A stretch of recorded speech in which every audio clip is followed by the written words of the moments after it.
കാലത്ത് പോലും നമുക്ക് വെള്ളം കിട്ടുന്നത്. ശരിയാ? അതോ അപ്പൊ അതുകൊണ്ട് കാടായി നിന്നാൽ നാട്ടിൽ നമുക്ക് സുഖമായിട്ട് ജീവിക്കാം. കാടിനെ ഉപദ്രവിച്ചു കഴിഞ്ഞാൽ നമുക്കിവിടെ കുടിവെള്ള ക്ഷാമവും വരൾച്ചയും ഒക്കെ നമ്മളിത് അനുഭവിക്കുന്നുണ്ടല്ലോ. അതിനൊരു പ്രധാന കാരണം.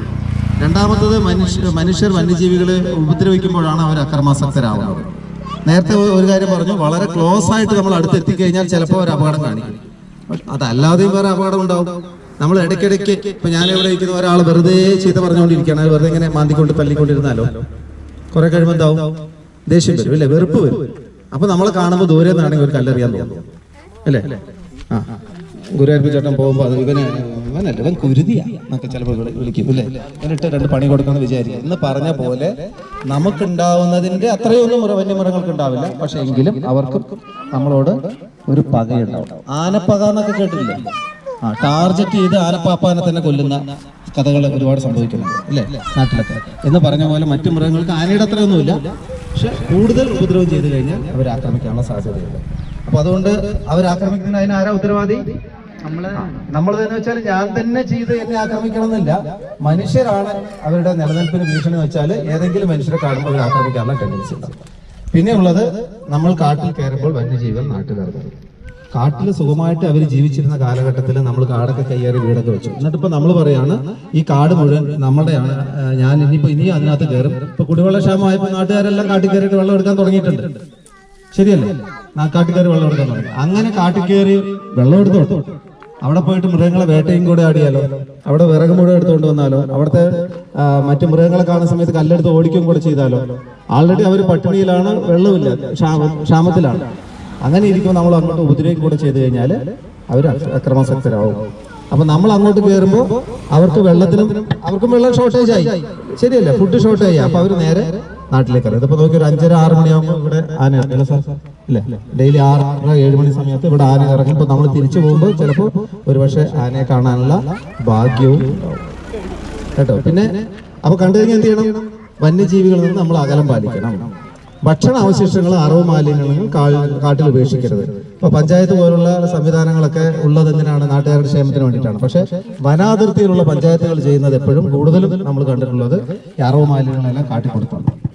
അപ്പൊ അവിടെ അറവ് മാലിന്യങ്ങൾ അവിടെ തട്ടിക്കഴിഞ്ഞാൽ പ്രകൃതിയുടെ ഒരു സ്വഭാവമുണ്ട്, ആ മാലിന്യത്തെ ഇല്ലായ്മ ചെയ്യാന്നുള്ളത്. അപ്പോൾ കാട്ടുപന്നികളുടെ എണ്ണം കൂടും. ശരിയാണ്. അപ്പൊ ഈ മാംസം ഭക്ഷിക്കുന്ന ജീവികളൊക്കെ അത് വന്ന് കഴിക്കും. അങ്ങനെ നമ്മുടെ നാട്ടിലെ കുറുക്കന്മാര് ഈ നമ്മുടെ അറവ് മാലിന്യം തിന്നിട്ട് പട്ടിയും കുറുക്കനും കൂടെ തമ്മിലുള്ള മൽപ്പിടുത്തം നടന്നിട്ട് അവസാനം കുറുക്കന്മാരില്ലാതായി. അതുകൊണ്ട് മയിലുകൾ പെരുകി, ഇക്കോസിസ്റ്റം മുഴുവൻ തകർന്നു. പന്നികളുടെ എണ്ണം കൂടി. മയിൽ കൂടി പന്നിയും കൂടി. കാരണം എന്താണ്? കുറുക്കന്മാർ പോകും. തൊഴിലുറപ്പാണ് ഒരു പ്രധാനപ്പെട്ട കാര്യം. അപ്പോൾ ഭക്ഷണാവശിഷ്ടങ്ങൾ, അറവ് മാലിന്യങ്ങൾ ഈ വന്യമൃഗങ്ങളുള്ള സ്ഥലത്ത് തരും. പിന്നെ പ്ലാസ്റ്റിക് മാലിന്യങ്ങൾ വലിച്ചെറിയാൻ പാടില്ല. അതാണ് നമ്മൾ ഇന്ന് ചെയ്യുന്ന ഏറ്റവും പ്രധാനപ്പെട്ട പ്രവൃത്തി, പ്ലാസ്റ്റിക് മാലിന്യം വലിച്ചെറിയരുത്. അവയെ വേസ്റ്റ് ബിന്നിൽ തന്നെയാണ്. ഇവിടെ നമ്മൾ വേസ്റ്റ് ബിന്നൊന്നും കണ്ടില്ല. നമുക്ക് പഞ്ചായത്തുമായിട്ടൊക്കെ പറഞ്ഞ് വേസ്റ്റ് ബിന്നൊക്കെ സ്ഥാപിക്കാനായിട്ട് പറഞ്ഞു. മറ്റൊന്ന്, അടിസ്ഥാനപരമായിട്ട് വന്യമൃഗങ്ങൾക്കും നമ്മളെ പോലെ തന്നെ ജീവിക്കാൻ അവകാശമുണ്ട് ഭൂമിയിൽ. നമ്മുടെ ജീവൻ എങ്ങനെയാണ് അതുപോലെ തന്നെയാണ് വന്യമൃഗങ്ങൾ. നമ്മുടെ വീട്ടിൽ വളർത്തുന്ന ഒരു പട്ടിക്ക് അതിന് വേദനിച്ച് കഴിഞ്ഞാൽ നമുക്ക് വേദന ഉണ്ടാവില്ല. അതുപോലെ എന്ന് വെച്ചാൽ അതൊരു ജീവനാണെന്നുള്ളത് കൊണ്ടാണ് അവിടെയുള്ള വേദന നമുക്ക് അറിയുന്നത്. അതുപോലെ ഇവിടെ ആനയായാലും ഒരു ഉറുമ്പായാലും ഏതൊരു ജീവിക്കും വേദന ഉണ്ടാകുമ്പോൾ നമുക്ക് വേദന തോന്നുകയാണെങ്കിൽ മാത്രമാണ് നമ്മളൊരു മനുഷ്യ സ്നേഹിയാവുക. ശരിയാണ്. അല്ലാതെ ഒരു മനുഷ്യരെ മാത്രം സ്നേഹിക്കുന്നവർ ഒരിക്കലും മനുഷ്യ സ്നേഹിയല്ല. വന്യജീവികളെയും കൂടെ സ്നേഹിക്കുമ്പോഴാണ് നമുക്കൊരു യഥാർത്ഥ മനുഷ്യ സ്നേഹം. അപ്പൊ ഇങ്ങനെയുള്ള ചില സന്ദേശങ്ങൾ നമ്മൾ ഇതിനകത്ത് കുറിച്ചിട്ടുണ്ട്. അതുപോലെ നിയമപ്രകാരം നോക്കുകയാണെങ്കിൽ വന്യജീവികളെ ഉപദ്രവിക്കുന്നത് 7 വർഷം വരെ, എന്ന് വെച്ചാൽ നമുക്ക് ഈ ഒരു കൊലപാതകം നടത്തിയാൽ എത്രയാണ് ശിക്ഷ, അത്രയും തന്നെ ശിക്ഷയും 5 ലക്ഷം രൂപ വരെ പിഴയും കിട്ടാവുന്ന കുറ്റമാണ്. ഫോറസ്റ്റുകാർ പിടിച്ച അകത്ത് പോയി ശിക്ഷിച്ചാൽ പെട്ടതാണ്.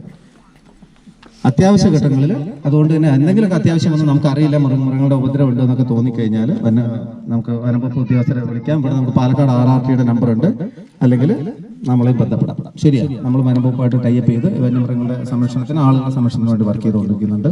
സ്ഥലത്തൊന്ന് 2 വാക്ക് പറഞ്ഞിട്ട് ഇതൊന്ന്.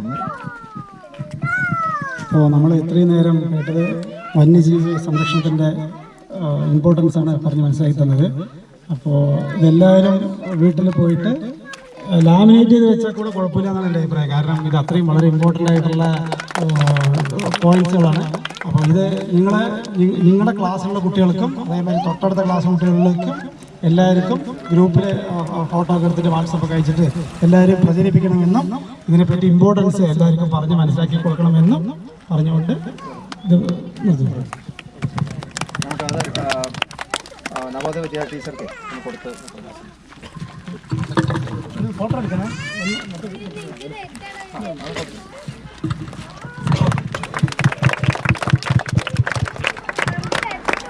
നമുക്ക് പോകുമ്പോൾ ഇതിൽ ഓരോന്ന് തരാം. ശരിയാണ്. നമുക്ക് ഇനി കുറച്ചുകൂടെ ബാക്കിയുണ്ട് പണി.